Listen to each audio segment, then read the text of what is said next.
ধ্বজভঙ্গ রোগ আমাদের অত্যন্ত পরিচিত একটা রোগ, কিন্তু সমস্যাটা হলো যে এই রোগের সবচেয়ে বেশি ওষুধপাতি খাওয়ার পরেও কোনো সমাধান হয় না, কোনোভাবেই এই রোগ থেকে মুক্তি পাওয়া সম্ভব হয় না।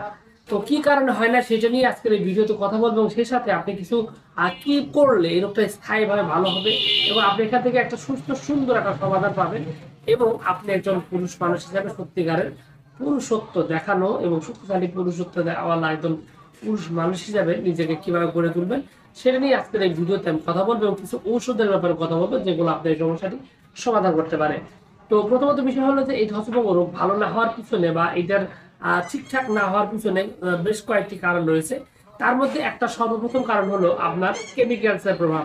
কেমিক্যালসের প্রভাব, এটা হয়তো বলতে পারেন যে ভাই কেমিক্যালস তো আসলে আমার কাছে এরকম নাই বা কাজ করে এরকম কিছু, বাস্তবতা কিন্তু ভিন্ন। আপনি যদি কেমিক্যাল যেমন ভাইগ্রা নামক যে কেমিক্যালসটি রয়েছে, এবং ভাইগ্রার দ্বারা আপনার যতগুলো ঔষধ হয় সেটা হতে পারে আপনার এই যে উত্তেজক ট্যাবলেট, সিরাপ, এই রকমের যদি ওষুধপাতি আপনি দীর্ঘদিন খেতে থাকেন, অথবা অনেক ক্ষেত্রে গ্রামের চিকিৎসা করছেন, আপনি হয়তো কোনো কেমিক্যাল বা এই ধরনের ওষুধ খাননি, কিন্তু আপনার শরীরের ভিতরে ধরনের ওষুধ প্রয়োগ করা হয়েছে। বিশেষ করে কিছু কবিরাজ রয়েছেন যারা মানে সত্যিকার অর্থে কবিরাজ কও বুঝেন না, কিন্তু তারা ঔষধ তৈরি করেন। এই ঔষধ বিভিন্ন ধরনের কেমিক্যাল ব্যবহার করে, তার মধ্যে ভাইগ্রা একটা।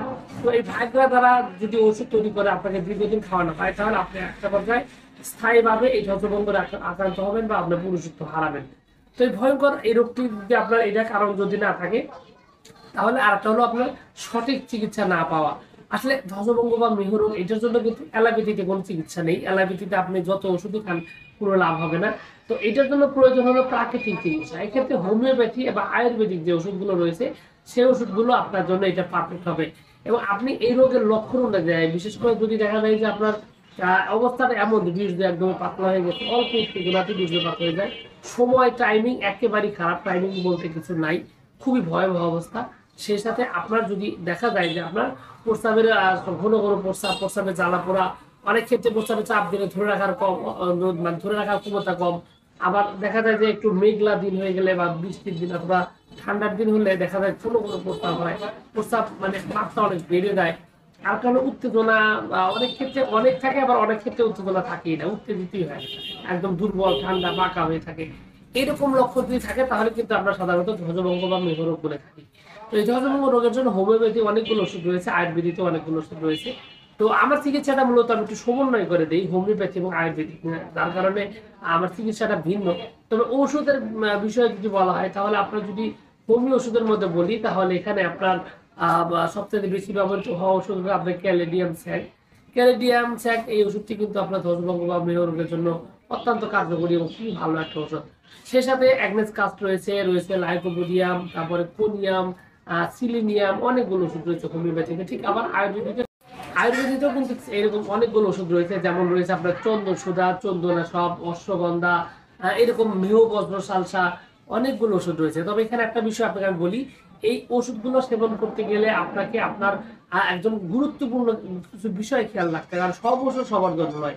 এখানে আপনি রোগ হয়েছে বলেই আপনি ওষুধ কিনে খেয়ে ফেললেন, তাহলে কিন্তু আপনি সুস্থ হবেন না।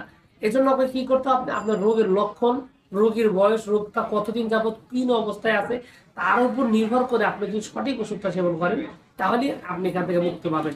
অন্যথায় এখান থেকে সুস্থ হওয়া রীতিগত অসম্ভব।